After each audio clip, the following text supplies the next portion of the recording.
Hey, I had this really interesting idea. Got inspired of reading this book, and they're explaining things that go on in the brain and stuff. Anyway, point is, imagine this scenario, right? Imagine if I went up to you and said, I want to give you a holiday. I want to make it's all expenses paid, my friend. You don't have. You can spend as much as you like. It's at the country, whatever country in the world that you want. It's for a whole 2 months. 2 months. Imagine that. 2 months at your favorite, like the holiday destination you've always wanted to go to. All expenses paid. Right, at whatever hotel that you want, free car hire, everything you think of is yours. You're gonna have the best time of your life, right? Naturally, because it's gonna be freaking awesome, right? However, imagine if the catch is that at the end of it, you have to spend 3 days in the absolute ghettoest part of that country you could imagine. The type of place that is full of murderers, rapists, thieves, all of this sort of stuff. And it's going to be horrible. It's going to be flippin' horrible, right? And you're going to... And I'm going to guarantee your safety. There's going to be like a bodyguard or the building that you're in is secure. But every time you look out the window, you can see all this horrible shit going on, and there's nothing you can do about it. And you're fearful because you're stuck inside this little box, this room, this ghetto house, right? And you know you're going to be okay. Right? But there's all this shit that could happen. What if the bodyguard's not strong enough? What if they come in anyway, ram raid the joint? You don't know. I am assuring you that you'll be fine. And you know logically Chris is probably, if he can afford to sort out my holiday, all expenses paid, he can probably sort out some decent security, right? You know that logically, but you look out the window, oh look, someone's getting murdered. Fuck, right? So that's the situation that you're in. Do you do it or do you not do it? Nothing actually bad's gonna happen. You're gonna see some shit that might shake you, but you're not actually gonna get hurt, right? You're gonna walk away with the best memories of your life, right? Imagine that. Do you do it or do you not do it, right? 3 days, 2 months in paradise, 3 nights in hell. Do you do it or do you not do it? Now, what's really common is that's what people like. Now, logically, because you know this is the situation, this is how it's going to work.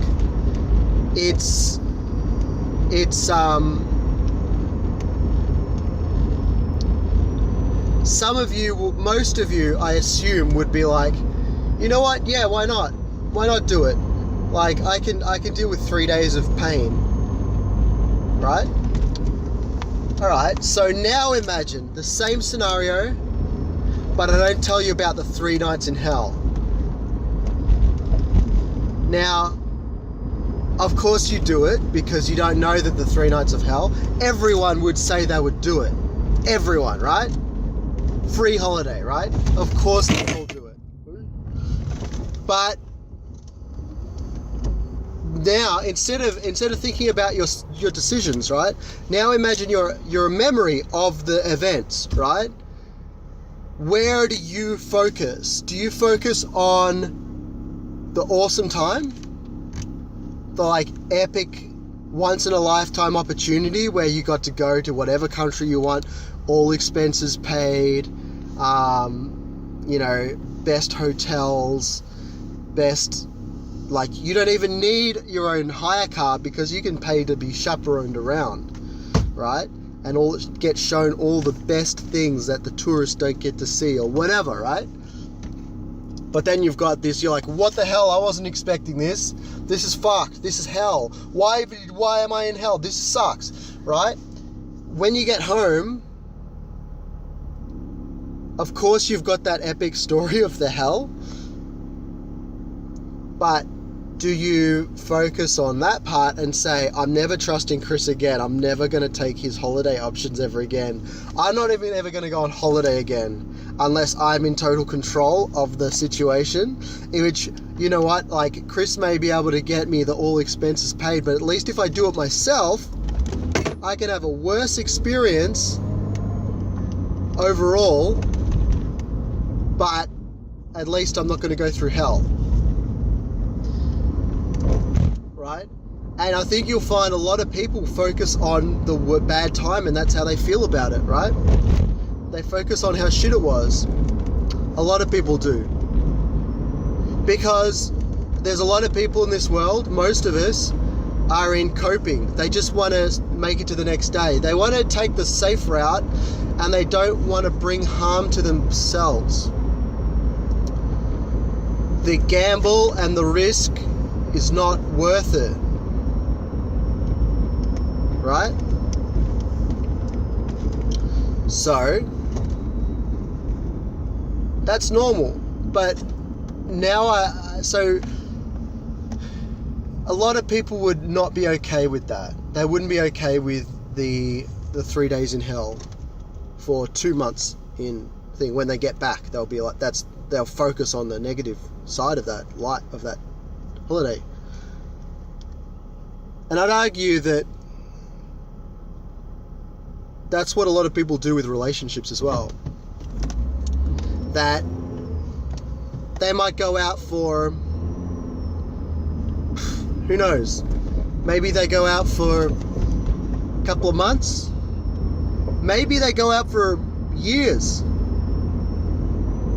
and then towards the end of the relationship, it starts to get a bit stale, and it starts to get a bit shit, and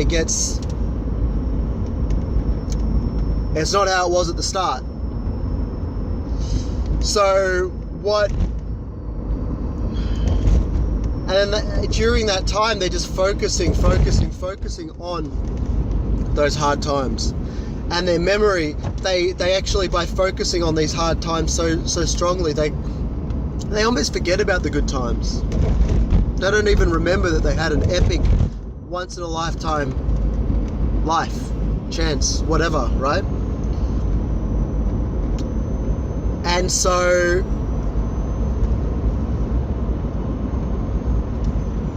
you know, it's sucky. It's really sucky, because some of those people, then they go through a relationship which was epic 80% of the time. 80% of the time, it's just the last 20% was really shit, or it got shitter and shitter and shitter, and gradually got turned to hell. And then eventually they broke up, and then they had this time of like pain of like, and then going, will I ever get that holiday? Will I ever get that opportunity ever again? I need that opportunity. I don't even care how shit it was. I put myself through the shit, you know, to be back at that place. But really, that place. Anyway, that's beside the point. My point is, it's just the focus. Where's the focus at? It's always beneficial to be able to be at the end of a relationship and just be like, I'm not desperate to get back, because if it's going to work, it's going to work. If it doesn't work, it doesn't work. That's fine.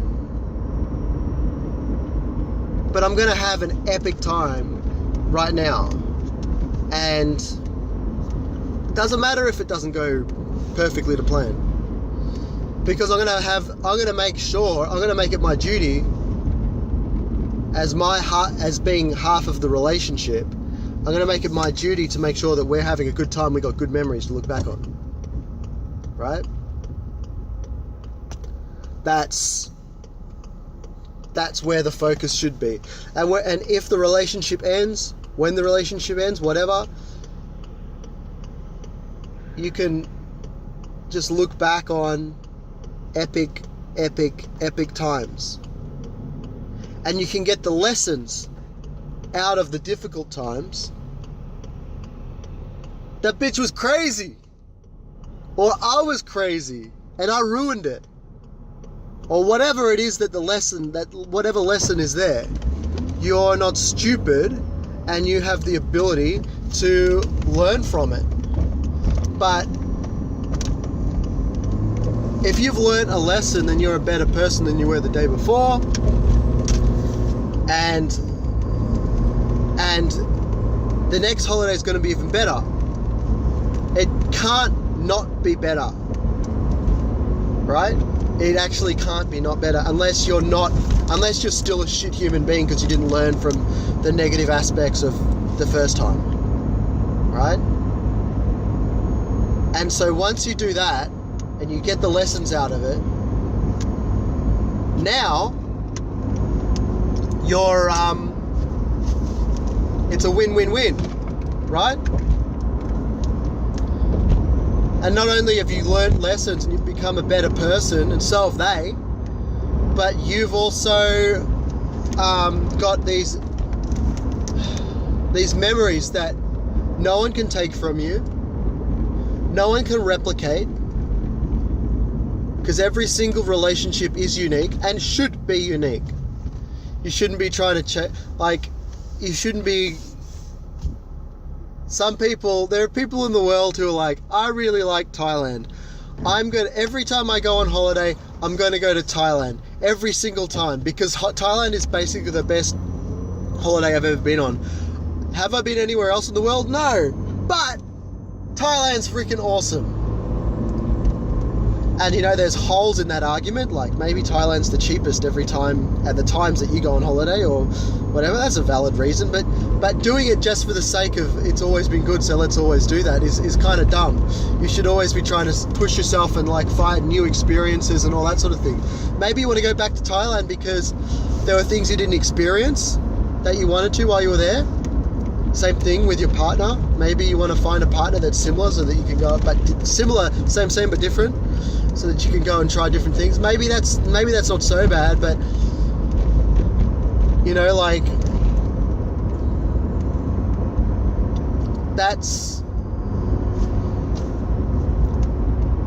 I think it's always good to be aiming for bigger and better and different.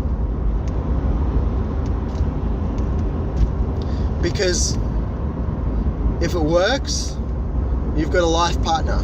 That's epic. And that's rare.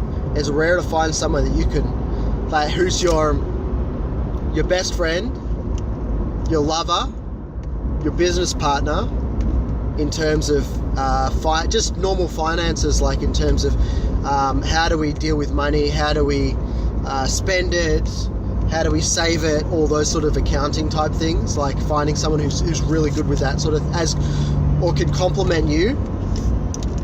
Because not every business, the boss doesn't always do all the accounting. They employ an accountant sometimes, so because that complements them. Or maybe the boss is good at accounting, so they already do it themselves. So, but regardless, they've got to be, best friend, lover, business partner, cheerleader, all these sort of things to be a good partner, to be a life partner. So that's really, and so knowing that for me personally makes me, first of all, I'm not so crushed when I lose a partner, because that's a big ask. That's a big ask of another person, to expect them to be all those things.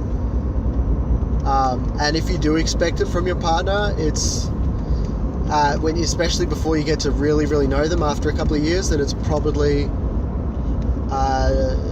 unfair of you. So realistically, finding that that person is such a rare phenomenon, such a rare thing to have in your life, that how could I hold it against me or them if they don't turn out that way? And if it doesn't turn out if it doesn't turn out like that, that's okay. I've got great memories and I've got great lessons, and that's what I focus on.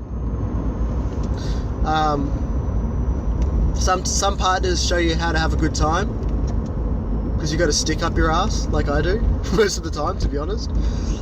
Some partners will show you new ways to view the world. Some partners will even show you where your personal boundaries lie and how important it is to respectfully hold on to them and keep them structurally sound, your boundaries, your personal boundaries, because it's those are important things as well. Some will teach you how to cook. That's kind of cool. If you went in a relationship and all you learnt was the best dish you could possibly make as a human being, like because they're such a good cook and they were such a good teacher that they had the ability to teach you, that sounds pretty epic to me. That sounds kind of cool. It sounds like a good little thing to have learnt. Or you could forget all those things. You could forget the lessons. You could forget the good times that you had together. And you could focus on self-blame, like I was so stupid for being with that person. You could focus on revenge, because they fucked you over. They fucked you over so bad, just like, I just want to get back at them. Those sons of bitches. They deserve to blah, blah, blah. Because they really hurt me. They should have been more considerate. I'm such a victim. My life is so terrible. And you know what? Here's the paradox. It doesn't mean that any of that stuff isn't true. It doesn't mean that you're not a victim. It doesn't mean that they don't deserve to have justice smack them in the face, or karma, or whatever you want to call it. But at the end of the day, which one helps you, my friend? Which one heals you the fastest? Focusing on the lessons that you're not stupid enough to repeat, right? And focusing on how much of a good time you had and how many good memories you had of that relationship, even if there were lots of shit times, right? Or self-blame, self-hate, hate of the other person, hate of this, hate that, blah, blah, blah. Which one is helpful to you, my friend? Which one? Which one is more helpful? Which one's a better mental process? Now, at the end of the day, this is all easier said than done, my friend. But, it's like anything, it's a muscle. And what it is it's the muscle that you are exercising is gratitude. It's gratitude.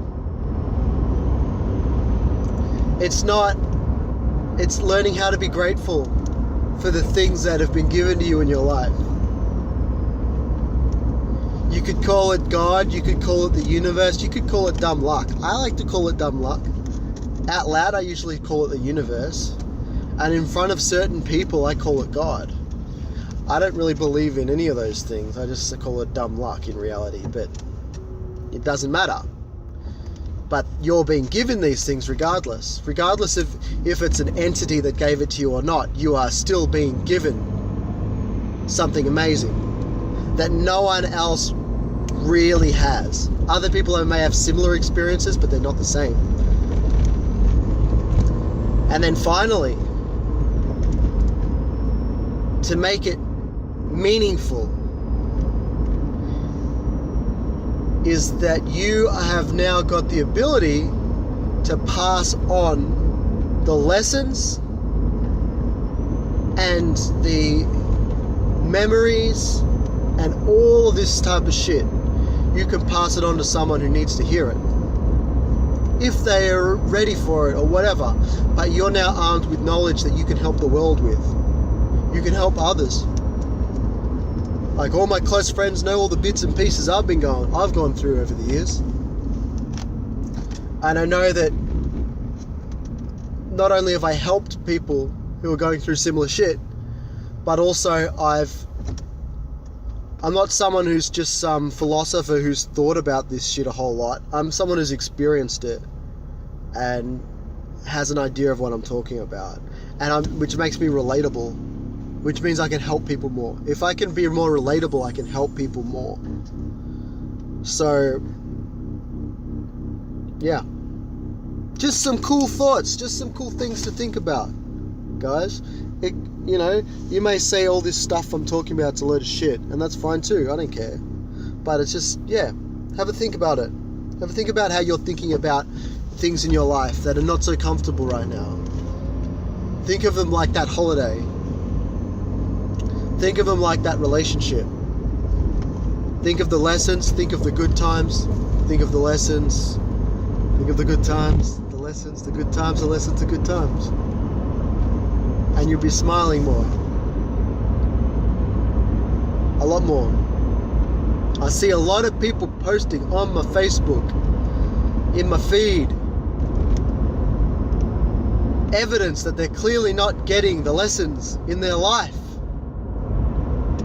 They're focusing on the bad shit, the hard times, the victimness, how shit everyone else is, and they forget to change their own behavior, so they keep doing it. It's like self-harm. It's like them cutting themselves or something. And I sit back, and that's how I view it. And I see them, and I'm like, why are you doing this to yourself, my friend? You're better than this. Why do you like it? It's like you like it. You like it. You like being hurt by people. You like focusing on it. You like being a victim. And again, I'm not saying that they're not a victim and that they don't deserve to call themselves a victim. All I'm saying is that it's not helpful. It's not actually helping your case. It's not helping you as a person, and it's not helping the other people around you. You'd be surprised with how common, if you, without hate, stand your ground, without being an asshole about it, without being hurtful, without being this, without being that, how it will rub off on the people. It'll rub off on the people around you. That's a good thing, right? Anyway, this video is almost half an hour long. I'm gonna leave it at that.